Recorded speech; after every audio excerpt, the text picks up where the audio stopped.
Hello everyone, it's Nick Pendergast here from Clarity Kent Counselling, really supporting you with your menopause madness, as I like to call it. So giving you strategies to support you with better sleep, managing your stress and anxiety, overwhelm and other psychological symptoms too, which you may be experiencing, such as low mood, a lack of confidence, self-esteem, and just feeling that sense of loss of identity and purpose. And I can really help you with that.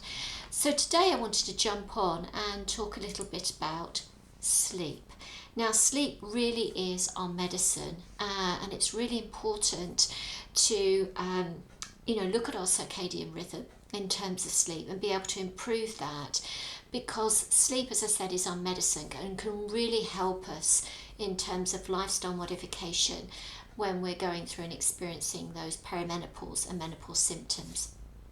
And I think it's important to remember that estrogen in our bodies is a natural inflammatory, and also progesterone too is a mild sedative. So progesterone in our system does really enable us to relax, de-stress, help with alleviating anxiety and improving our sleep too. So it's very important that we have a morning routine as well as a sort of a wind down routine in the evening. So I'll come on to that. So just some gentle top tips for today around sleep, and I've been experimenting with this too. Now, the first one in the morning is about light exposure. So there's a lot of research that's been done to say if we can be exposed to natural light within the first 15 to 30 minutes of waking, great. Now that could be natural light, so maybe getting out for a walk, or that also can be, a bright light, the bright lights in our house within an hour of waking up. So there's different research that plays to natural light versus, that other light, in our houses as well. But it's important to have what we call an anchor time, so a time when we regularly get up in the morning and when we go to bed in the evening. So important to kind of think about that, because it's sometimes, if we're able to, it's all too easy to maybe spend a little bit more time in bed if we can, at the weekends too. So routine in the morning as well, as the research suggests that if we can delay our eating, so having breakfast, maybe for 1 to 2 hours in the morning, it's okay to sort of have a coffee if we want to, or a tea with a little bit of milk. But also in terms of going to bed in the evening is to try and see if we can eat, and I know it's not always easy, but sort of 3 hours before bedtime. So if you're getting into bed around 10:30 in the evening, to try and have eaten and had your meal by about 7:30 in the evening. I know it's always easy, but if we can shift our routine, it does help with that sort of rest and digest too before we go to bed. Obviously, the obvious ones, if we can, is avoiding alcohol, or at least reducing our alcohol intake. And something I've been experimenting with as well is sort of having our last drink sort of 2 hours before we go to bed, so we're not getting up. We're hopefully reducing the risk of not getting up in the middle of the night, to go to the bathroom to go for a wee. Also getting off social media, detoxing from that, or getting off of our phones or our iPads or our laptops at least a couple of hours before we go to bed. And something I've been experimenting with as well is that sort of dimming the lights before you go to bed, as making it as part of your routine. So if you're watching TV or kind of reading, is just, rather than the bright lights of the lounge, sort of dimming the lights. I don't know if you've got dimmer lights in your lounge, and I've been doing the same before I go to bed. So rather than taking off your makeup, cleaning your teeth in that really bright light in the bathroom, I've been just using a sort of a dimmer light in the bathroom. But it's because it's just encouraging your body and your mind to get ready for bed. And obviously sort of those melatonin levels are diminishing, and rather than maybe getting up in the middle of the night too and putting the bright lights on, it's really encouraging your body to start to get ready to go to sleep. The environment is an important one too, so keeping the body cool, overnight. The body needs to cool by about 1 to 2 degrees Celsius as it gets ready for bed too. I'm going to drop a Chinese medicine wheel in the comments too, because I find this really, fascinating. Quite often, potentially as women in midlife, we can sort of wake up in the middle of the night. Maybe it's 3 o'clock in the morning and we're wide awake, or maybe even 2 o'clock. It's interesting to see what's going on with the body. When it's sort of 2 o'clock, in the morning, it's very much, our liver that's at work, and then come 3 o'clock, it's about our lungs as well, and that's the period of time when we're in what is called a sort of more deep form of sleep.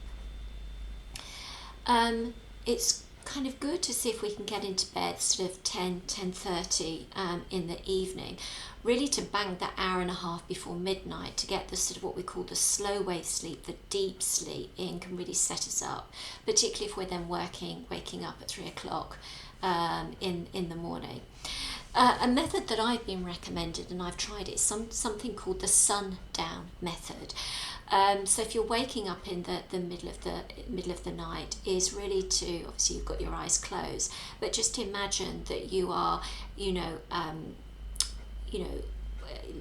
actually closing your eyes, and sort of your eyes are looking down sort of towards your eyelids. That's the sundown method, and it has worked for me because usually I can get back to sleep within sort of 10-15 minutes of waking up. Of course, if you are potentially like me at times too, and you're waking up in the middle of the night and you can't get back to sleep because the anxious thoughts are occurring, maybe have a pen and paper by your bed. Again, don't put the bright lights on, and just write down your thoughts. Or see if you can compartmentalize your thoughts as well, and sort of calm down that anxious mind to say, look, I'm just going to compartmentalize these and I'll take a look at them, tomorrow.